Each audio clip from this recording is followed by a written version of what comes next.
Hello.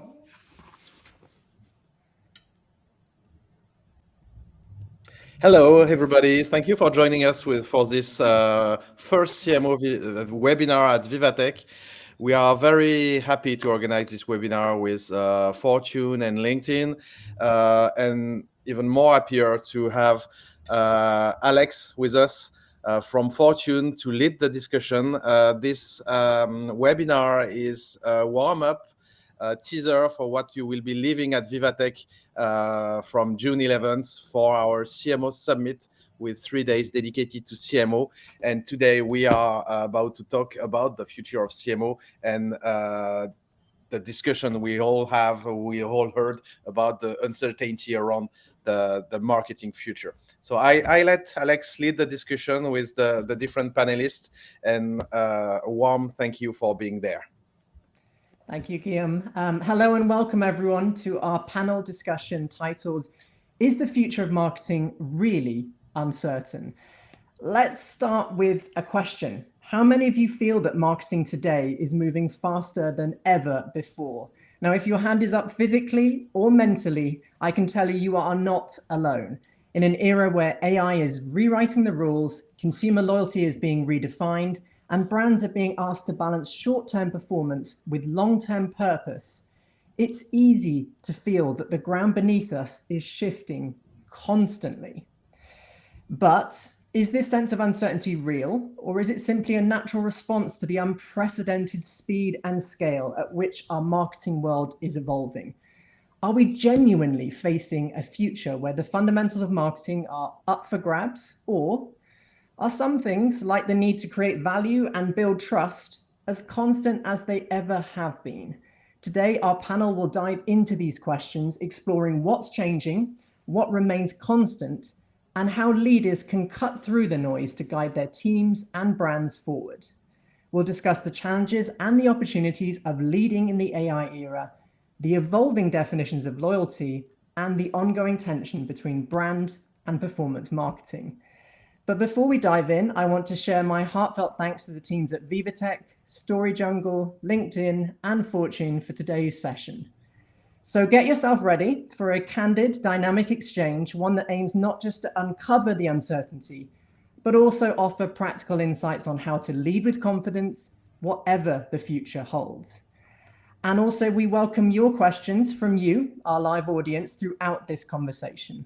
So let's get started by introducing our fantastic panelists. We have Marianne Jackson-TAUDIERE, VP EMEA at Quid, and we have Virginie Dupin, Vice President Marketing EMEA at Mirakl. And also joining us later in the session, we have Teresa Barreira, Chief Marketing and Communications Officer at Publicis Sapient. Welcome to you all. It's so fantastic to have you. I want to kick off our conversation looking at leadership in the AI era. Now, when you look at younger generations coming into the workforce, they are confident in using tools like AI. And we've seen this before. If we look back in history, we've seen people bring their own device to work. Remember when smartphones first came out? And we've seen it with communications tools like Slack. So as leaders, should we allow innovations like AI to come from the bottom up? Or are you taking a more hands-on approach? I'm going to turn to you, Marianne, first. What's your take? Well, I think both are really important. I think organizations need to integrate AI as part of their strategy and, heavily focus on what can be achieved with AI and, then overlay the human skills on top of that. I think that's the right way of doing it. But I think it's really beneficial also to let, the people in the organization come up with ideas of how AI is making their roles better and more interesting, and they're being more effective at them. At Quid, we have been doing AI forever, right? Like since we were born. But generative AI specifically has really accelerated the pace at which we can just achieve what we need to achieve. And for that reason, we've actually completely kind of switched our business model, and we've actually stopped focusing on which features we're developing, and we started focusing on what we can help our clients achieve. The outcomes come first, and then the technology comes second. And I think that's a really interesting, kind of result of generative AI in our organization. I'm really excited to talk about it today. Fantastic. And Virginie, from your perspective, tell me what the experience has been. I could not agree more with Marianne. I think what we've seen, and at Mirakl, we very much have a culture of strong innovation and having this bottom-up approach, where we really encourage people to share their own ideas.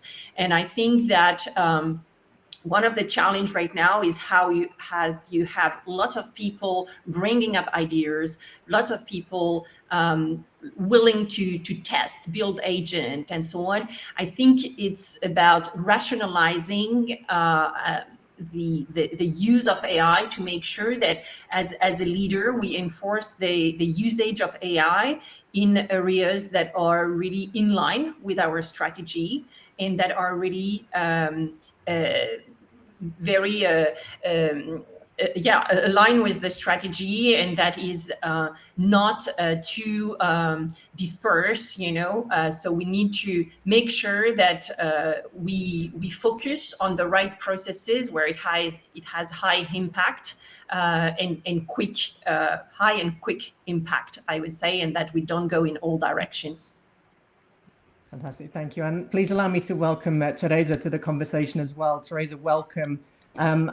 I understand that from your side, you have a real culture of learning when it comes to AI, and you've even brought in certain days of the week where you allow people to really bring that innovation in. Just give me a sense of that story. Hi, and apologies for being a few minutes late, but thank you for having me. Yeah, we do. Look, we actually huge believers in AI and what can do to our function, to our productivity, to our efficiency, and mostly to our ways of working. We've been using it for the last 2 years, and about 2 years ago, we actually, I made a sort of a mandate to say we all should try it, we all should embrace it. And in doing that, we gave people the space and the time to go experiment, to try it, to be familiar with it. And we created back then what was AI Fridays, which we would come together and share our learnings across the entire marketing organization. And I think that's been very valuable for all of us to share and learn. And we also now we actually have like every Thursday, which goes beyond AI. This is part of our. We do believe in a culture of learning, a culture of failure, a culture of experimentation, a culture of innovation, and mostly a culture that embraces change. And there's no change like what's going on right now across for our function marketing across any enterprise. So we have every Thursday of the month we have what we call a learning day. We dedicate the day to learn.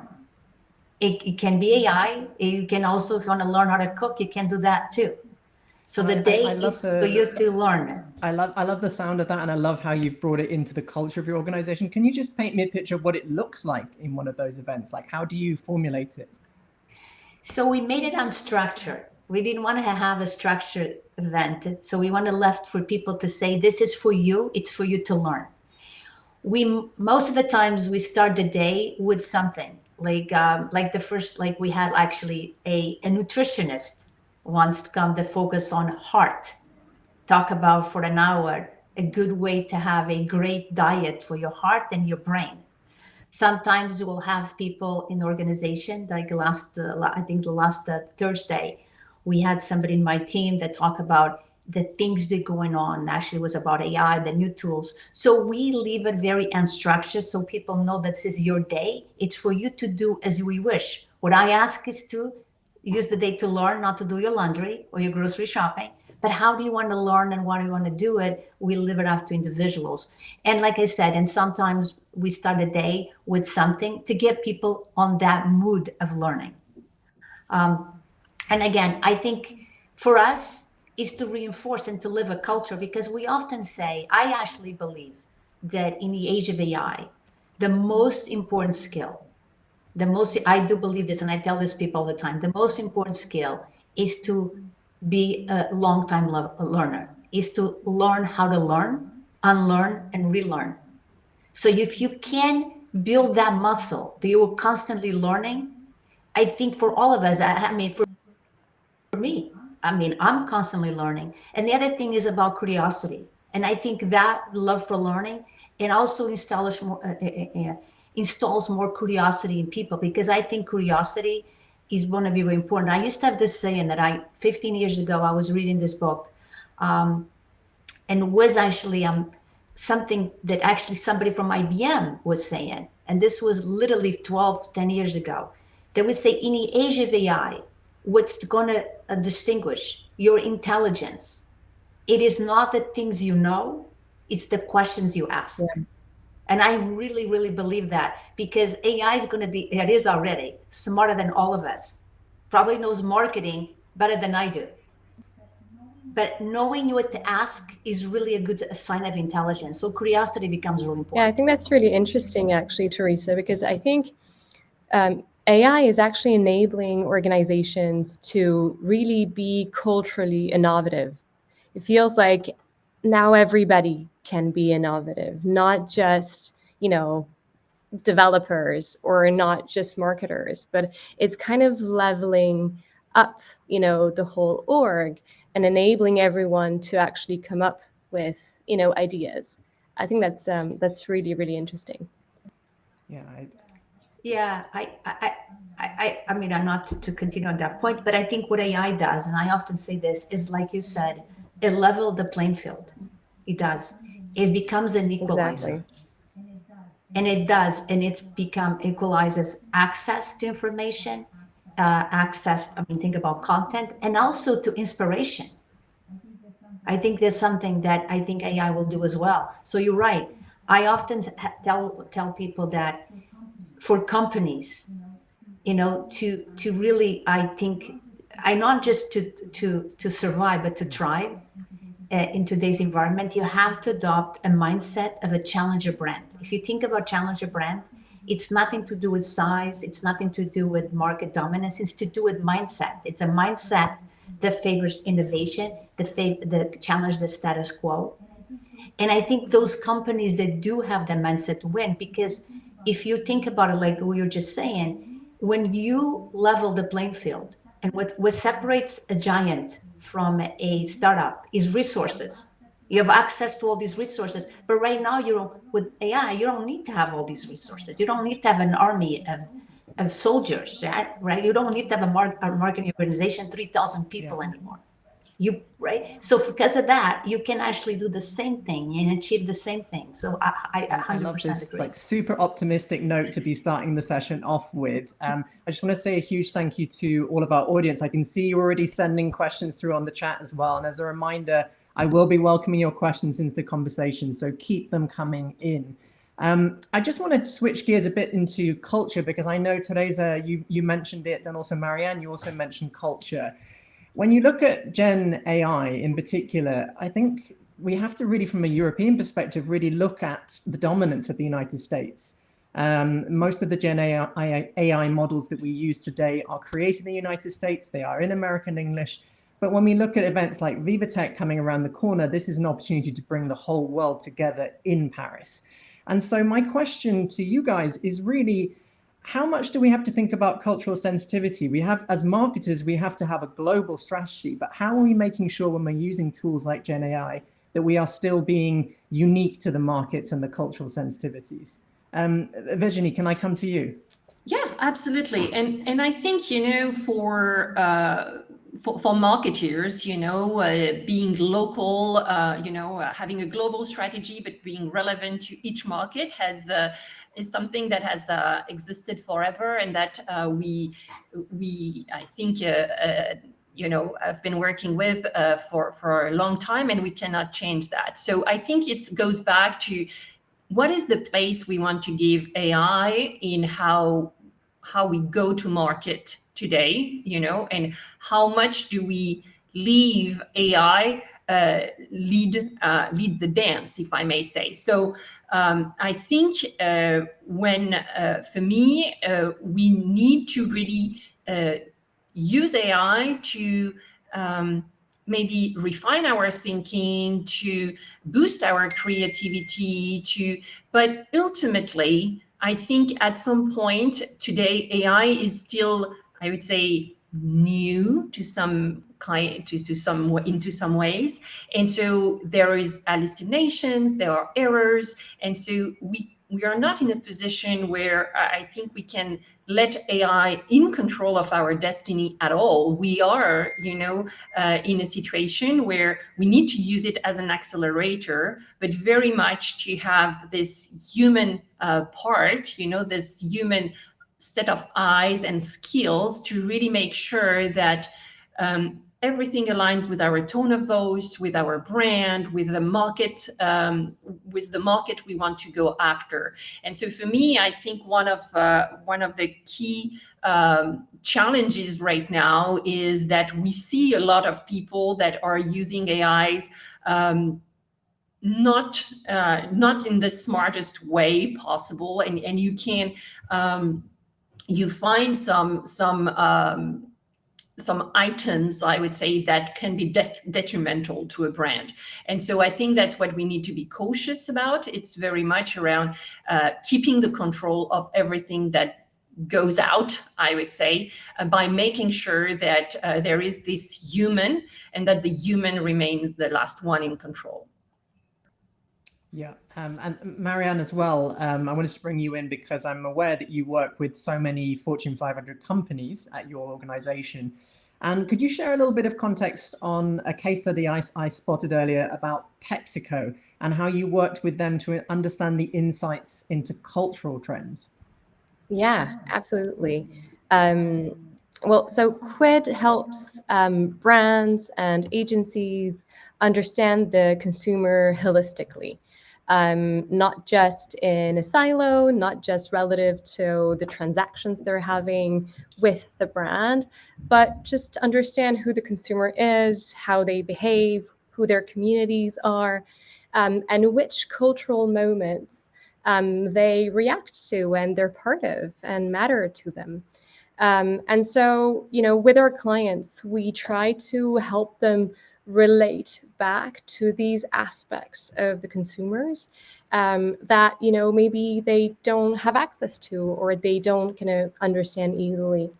And so it's interesting because your previous question was around local cultural moments. And so I think Virginie, you were talking about global strategy with a local flavor, and that's so important, right? But the local or cultural flavor can be now a set of different things. People don't necessarily define themselves as a part of necessarily a geographical region.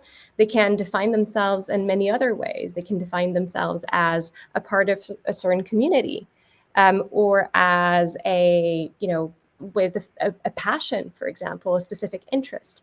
So for me, working with brands to help them create the right messages and develop the right strategies to relate to their consumers means being able to tie to these particular aspects of the consumer journey and the consumer personality. Sorry, and one thing, just to finish on that. And so one thing that I find really interesting is how, you can be a leader in food and beverage, but actually find inspiration in other industries like travel. And that can help, affect, what the next trends will be in your industry. Or if you're, in France, well, maybe the trends currently happening in Australia in the fitness industry will come to yours, in a year or two. So I think although it's interesting to look at like specific pockets, it's really interesting to look at the porosity between all of them as well, understand how one influences the other. Yeah, I love that story. Alex, if I could add to that, I think sometimes we put too much weight on a technology. And as much as I think seem like we all here in agreement that AI is it is something that we are going to embrace and is going to change our ways of working and our ways of even managing our lives. But I think at the end of the day, it is still a technology. And technology, at the end of the day, it's an enabler. But at the end of the day, it's the way we use it that is important. And you have to have your strategy is not your technology, and then you're in trouble. So I think to your question about, and I think that's what Marianne was hitting on, is that the strategy of having a global strategy, but a local execution, I don't think that should ever change. And I think most global companies, that is something you have to do because they are nuances. But the nuances, like for us, like we go to market around issues and themes. And we define them globally because what a CIO wants in Paris versus a CIO wants in New York City or a CIO wants in Dubai, they are the same issues. They're wrestling with the same problems. The same thing when we think about like employer brand and recruit. What a candidate wants in Delhi versus a candidate again wants in Paris or London, it's the same thing. So globally, you should always have a global strategy. The way you execute it, the way you actually bring it to life is different. Like I learned a long time ago, I tell you this story when I was actually at Accenture, that between London and New York, people are very different. Like I learned that if you have to do, for example, a round table, in London works really well to do it after work because every Londoner likes to get a beer after work. And in New York, it's the opposite. You got to start with breakfast because people want to go home after work. So they rather come early because most people live outside the city and have a breakfast. So again, same topic, you just execute it very differently. So I just wanted to say that because at the end of the day, your strategy is your strategy. And the last thing I just want to say, because you talked about local, I'm going to make a plug for VivaTech. Because I actually think VivaTech is no longer a local event. Actually, VivaTech is a very global. I think last year I was there. I said it was the CES of Europe, but I actually think it's more than Europe. It's like Middle East, North America. It's actually become a fantastic and very global event. Well, Teresa, what you said about the US and the UK definitely resonates with me as someone who's worked for American media for the last 7 years. So yes, I can definitely attest to the drinks culture, at least in the UK. Virginie, this seems like a great time to bring you in on the retailer perspective as well. We've been talking about AI, but really a lot of retailers out there are using AI to power chatbots, to power customer service as well. And I'm just curious from your perspective, how do you make sure you keep the human voice there? Yeah, and I think it goes back to again, very much how much of AI do we plug into the human aspect of things. And I think what we've seen is that very much, in those, customer services, AI can be also a very powerful way to improve the customer experience by both enabling, I would say like the junior staff to really rely on kind of AI routine responses and that they can leverage and that can be, used and given and with an improved productivity and relevance, while you have the, I would say the more senior staff that can really focus on more complex customers' issues, and that AI there is really a way to both bridge gaps between junior and more experienced staff, improve the customer experience, by going faster with the right response and the right customer care. But it's all this that makes this again control over the fact that you're AI powered, but you're still AI. Just AI is your companion, not your master. Okay, so I think that's what enables productivity gains and preventing the brand from going away from its natural DNA.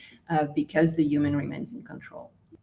So thank you so much for that. I feel like we've been very optimistic and very positive so far, but I'm going to slightly change tact. And I want to just talk about a topic that's dear to my heart, receiving emails that are written by ChatGPT.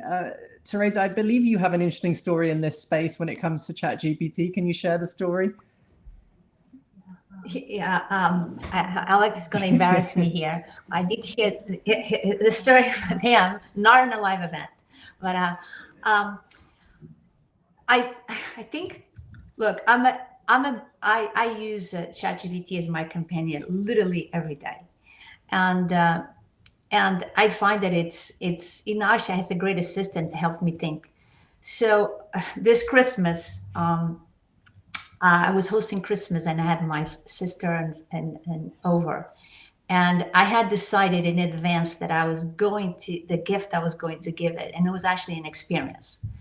And because of that, I didn't have to, having to wrap it or purchase. I just have to sort of give it to her the day of Christmas.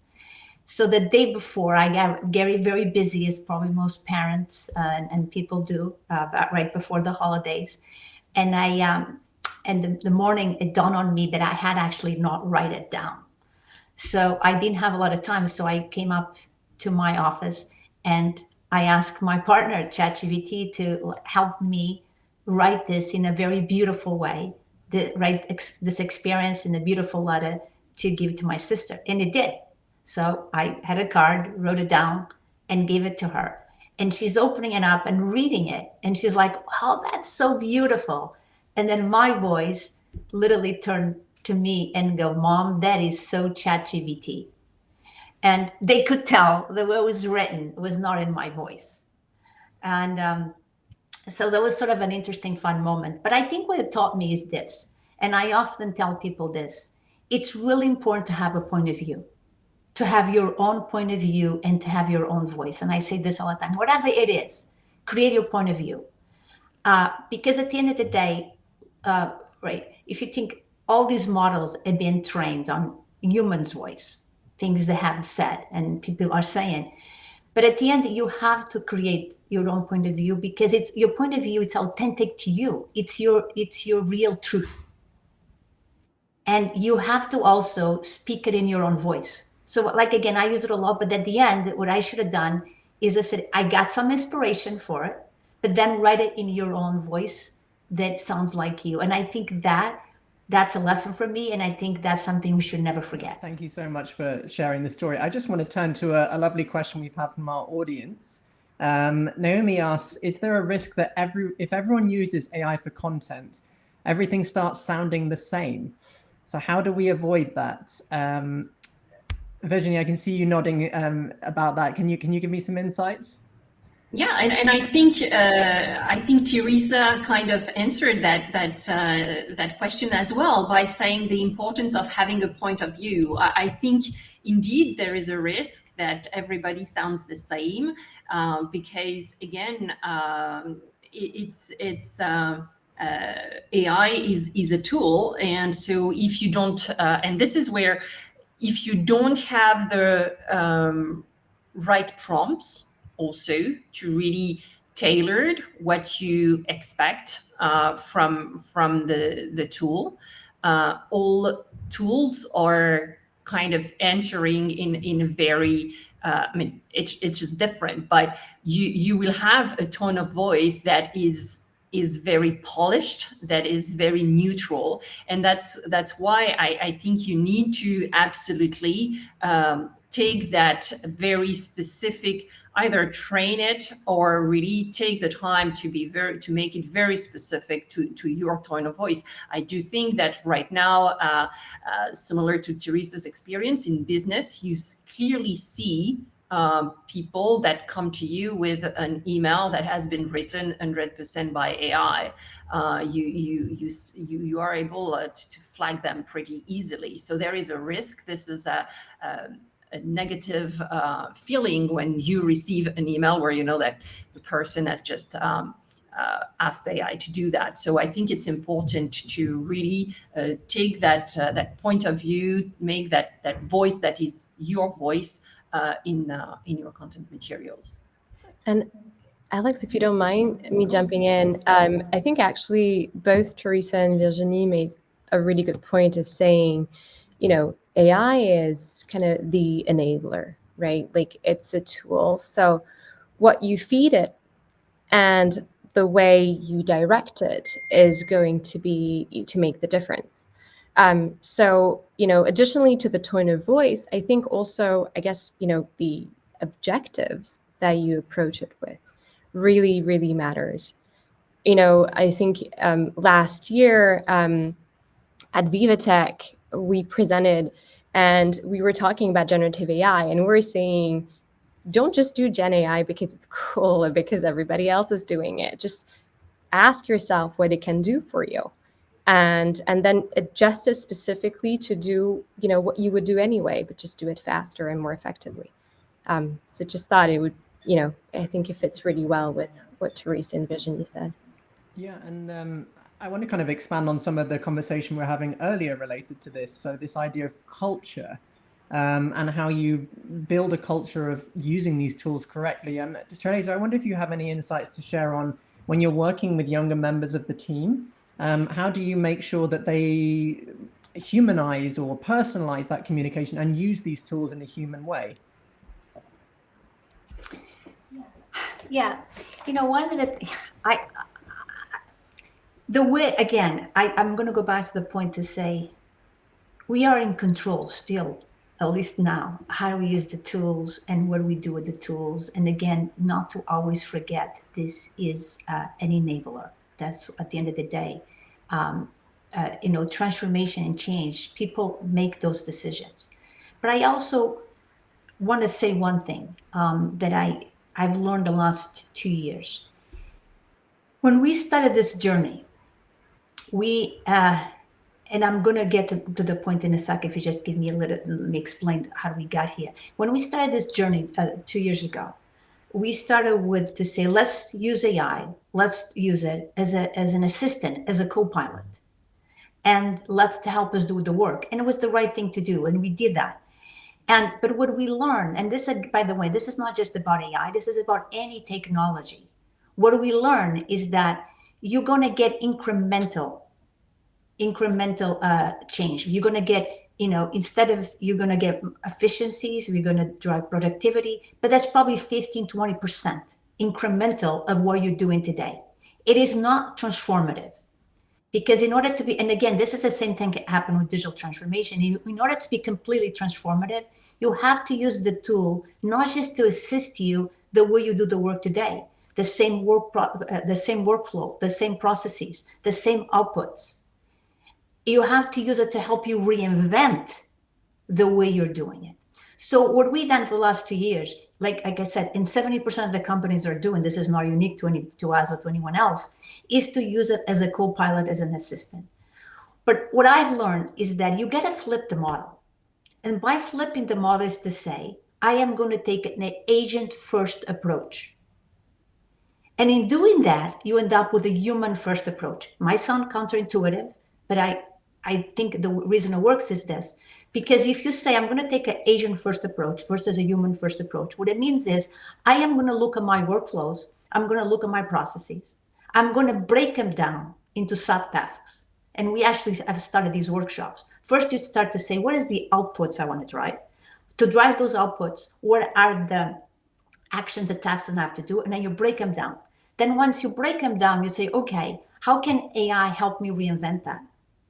And then you start saying, okay, I perhaps can create 1 agent, 2 agents, 3 agents to help me do these tasks. When you do that, you start, that's what I mean by an agent-first approach. You then delegate that, the tasks that you think they are routine tasks, the tasks that humans probably shouldn't be doing, and then you end up left with the tasks. This is what humans do. Only humans can do that. And that's when you then say, okay, this is how I really reinvent my job. And again, this is not about, by the way, eliminating people, eliminating roles.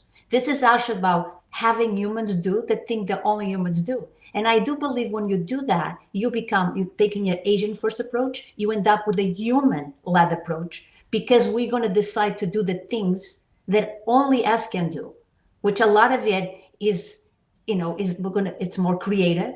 empowers us, and I think would make us way even more productive, because we're going to focus on the things that drive the highest value.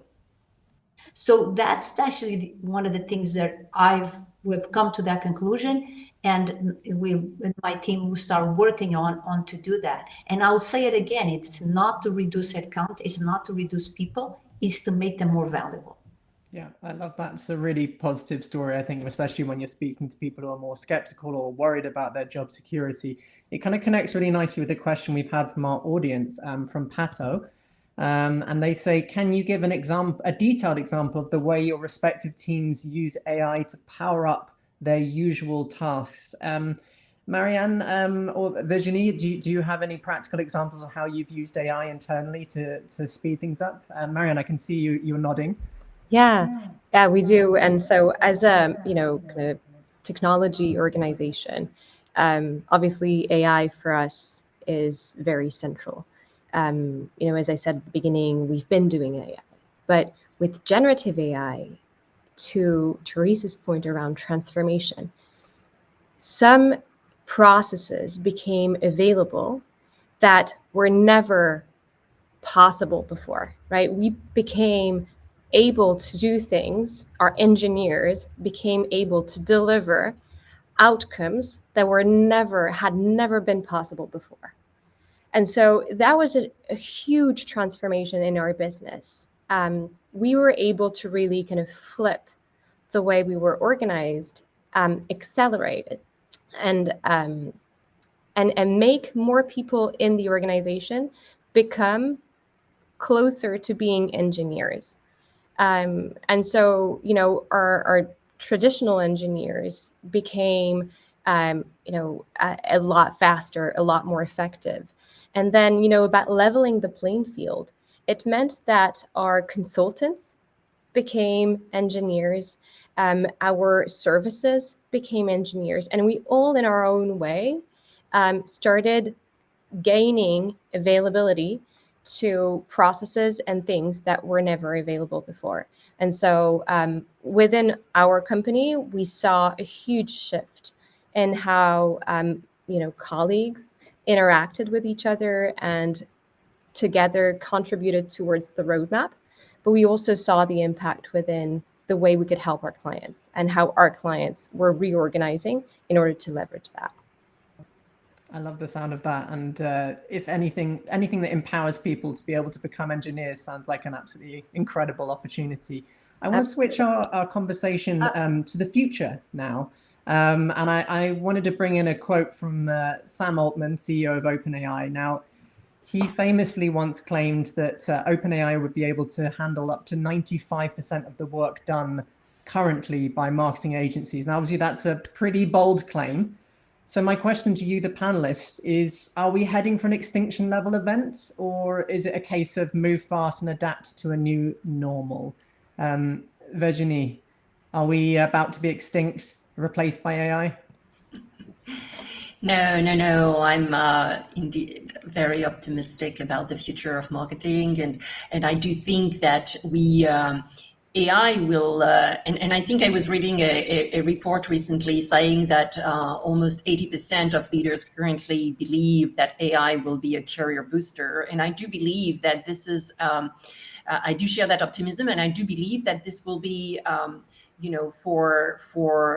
as Teresa touched on, for marketeers, when you look at marketing, there are a lot of, I would say, repetitive, low-level tasks, that you have no pleasure to be doing every day.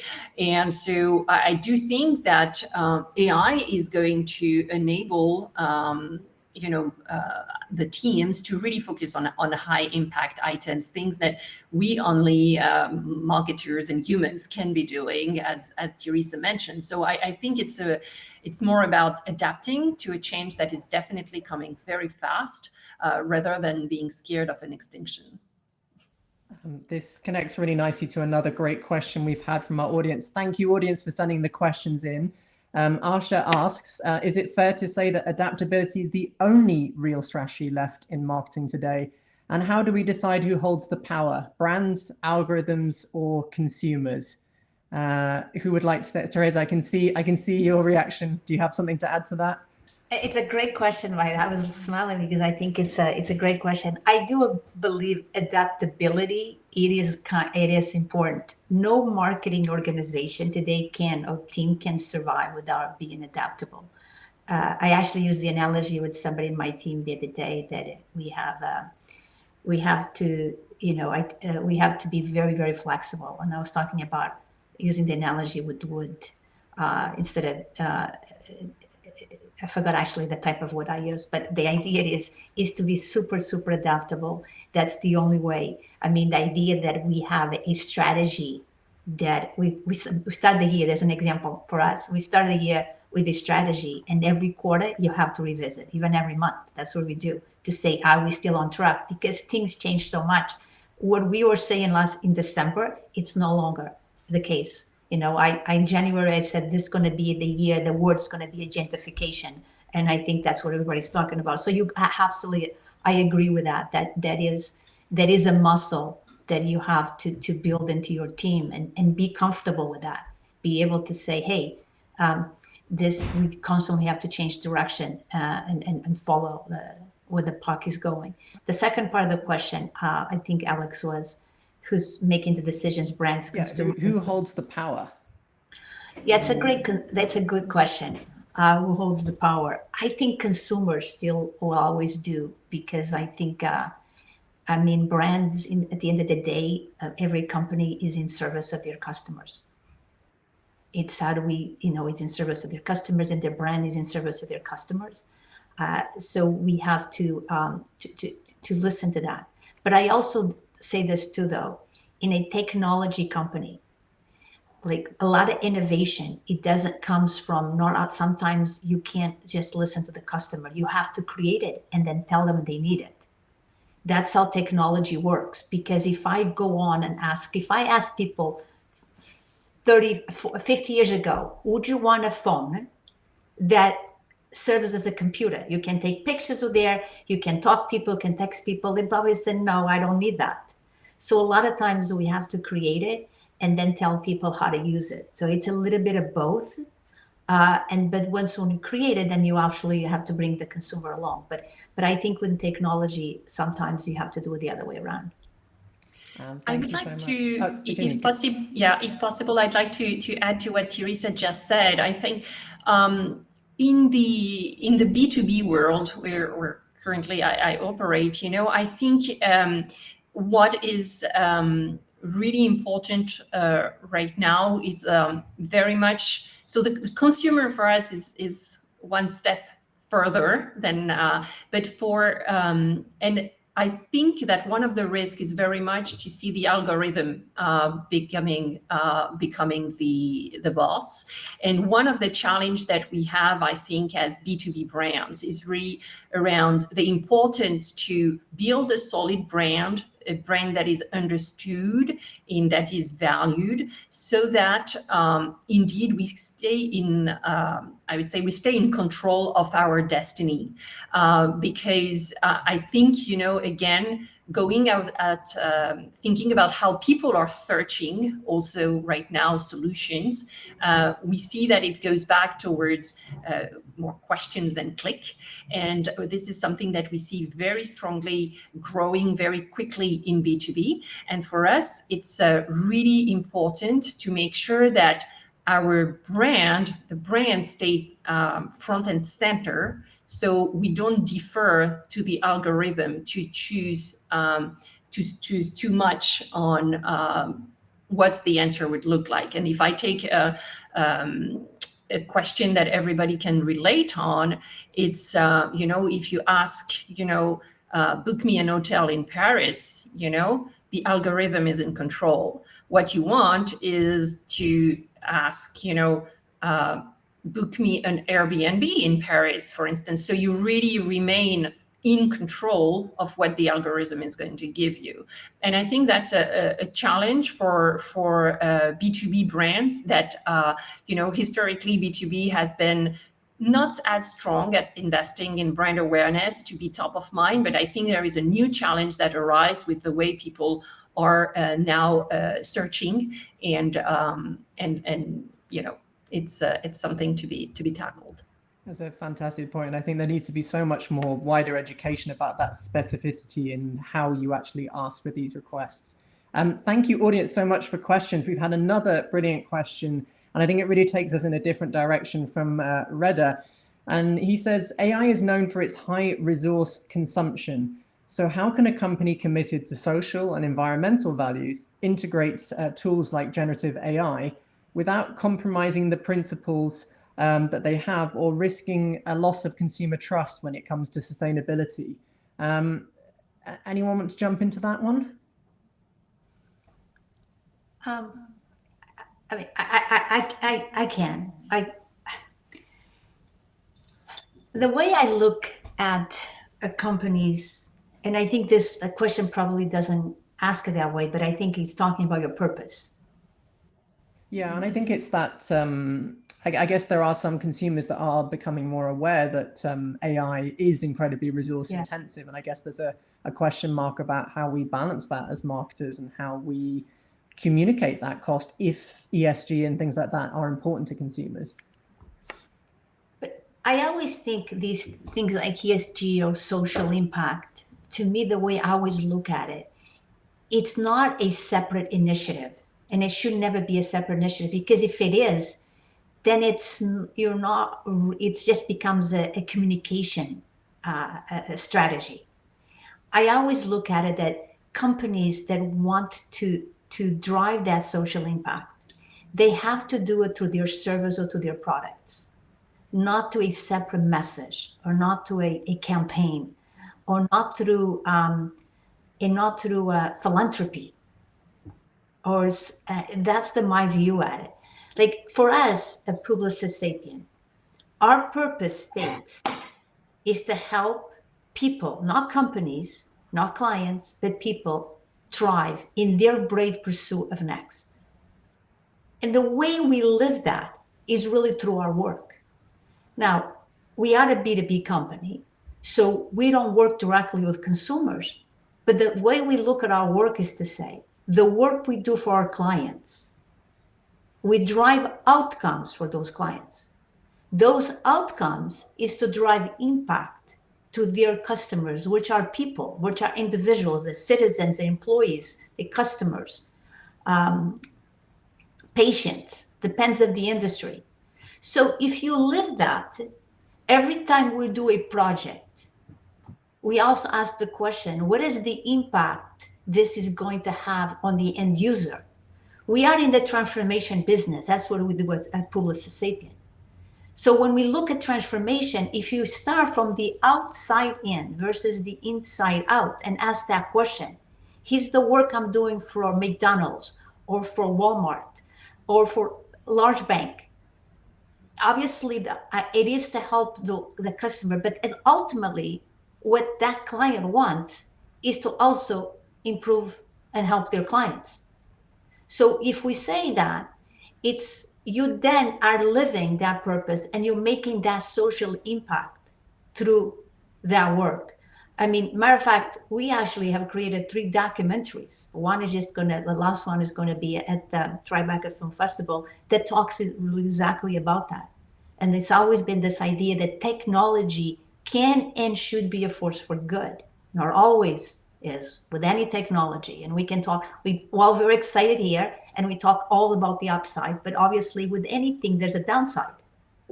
The downside, how do we choose to use it? And unfortunately, that's how humanity is. But so we wanted to show that it is, that it can be, but that defines how you use the technology and also how you set up your work. So I'm going to go back to say that ESG and all of that, it should be, I believe, it should be embedded into your work via product or via service. And if you do it that way, you don't have to be a separate initiative. Yeah, super, super interesting. And Marianne, I'd love to bring you in on this because I think it is an interesting conflict. And I wonder if you have experienced this in your work. Have you ever seen clients or partners look at this kind of potential issue of sustainability and the cost of resources with AI? Yeah, I think it's a really interesting question. I think, considering the impact of AI shouldn't live in a silo. And we've been saying, throughout this webinar that you should think about AI as a way to solution, a pain point in your organization, a way to accelerate some processes. So I think you need to think about how the benefits can outweigh, the impact that consumption of AI can drive, and see, how that balance looks. There are currently a lot of organizations that are undergoing AI reviews and AI, considerations from an ethical perspective, but also from like a process perspective, making sure that people are leveraging AI for the right purposes. And I think that's probably the right thing to do. As an organization, you have to decide where you want to apply AI and where it's going to be most impactful, and probably, how that's going to impact the cost and the resources that it leverages. Super interesting question. I just want to try and bring in one last question because we are getting close on time already. And it's from Fernanda. And she says, considering how people are changing the way they search for information, do you think it's still too early to consider the size of the demand to shift significantly from SEO, the traditional way, to generative engine optimization optimized for AI? I think, Virginie, you've spoken about this already. Would you like to field that question? Yeah, well, I'm really passionate about that subject because I do think that, no matter what we do to adapt to what the future would look like, we also need to go back to basic and to be also strong on the fundamentals. So I do think that organizations need a very solid traditional SEO, that we need to rely on very solid content. But I do think that it's not too early to start thinking about, and not just thinking, but also about acting and implementing techniques to be, generative engine optimism to leverage a GEO. So it's, for me right now, it's making sure that what has been our main pillar for years remain extremely relevant, while building fast this new one that is going to be the future, and that is, I would say, kind of going very fast in how, and again, it depends from countries, industries, I would say level in organizations, but this search, the way people search, is changing very quickly. So I think it's definitely not too early. It's the right time, but keeping this time where at some point we will need to be working on both legs. I would say two very solid legs between those two, SEO and GEO. Super. I can really feel your passion about the topic. It's wonderful. And thank you, Fernanda, for the wonderful question. I want to just close up with a quick fire question to our panelists, if you'll indulge me. If we were to get together this time next year, what is your prediction for how the world of marketing will have changed? What will it look like in 1 year's time? Teresa, I'm going to turn to you. Oh, that's a great question. I think different, for sure. I tell you one thing, I cannot predict the future, right? So let's make that clear, but I can tell you it will be different. But on that point, I said earlier that I started the year telling my team that this year the word is going to be agentification. I actually believe the technology industry invented that word. I don't think that's a real word now, but now it has become part of the dictionary. So in 12 months from now, what I would say is, on that vein, I think we will be living and working in a very hybrid model, where people aren't just managing other people, but they are also managing AI agents. I really see that coming next year. That's already, and it's going to happen across all functions. So I can see that AI is not just, I said earlier, companion, but it's your employee, and you're going to have to manage and to direct and to lead the AI as a digital worker. Thank you. Marianne, 1 year's time, what's your prediction? I think the SaaS space will be completely disrupted. I think the SaaS model might be obsolete by then. Selling seats and selling, just features won't make sense. And we'll need to make sure that we can sell whatever people want, sell outcomes, sell objectives reached to make sure to remain relevant. Yeah, if I could just add, I think we're going to be selling software companies consumption. Yeah. And it's already, I think, starting turning down upside down software companies. How do you price? Fantastic. And Virginie, looking into your crystal ball next year. Yeah, no, I'm optimistic. I think we are changing, and change will continue very quickly. I do agree that teams will be more and more hybrid. I also believe that teams should be also relieved, I would say, from what makes, and when it comes to marketing, what makes maybe the marketing life not fun, not always attractive, because AI will enable us to really focus on what has the highest impact. So definitely optimistic. I love that optimistic note to close our session. Unfortunately, we have run out of time. I want to say a huge thank you to the audience for all of your wonderful questions. And also, of course, to our panelists, Virginie, Teresa, Marianne, thank you so much for your time. Also to VivaTech, Story Jungle, LinkedIn, and Fortune for making today possible. And of course, in closing, we will see you at VivaTech very soon in Paris, and we will be closing off with a video. Thank you so much for joining us. See you at VivaTech. Thank you. Thank you.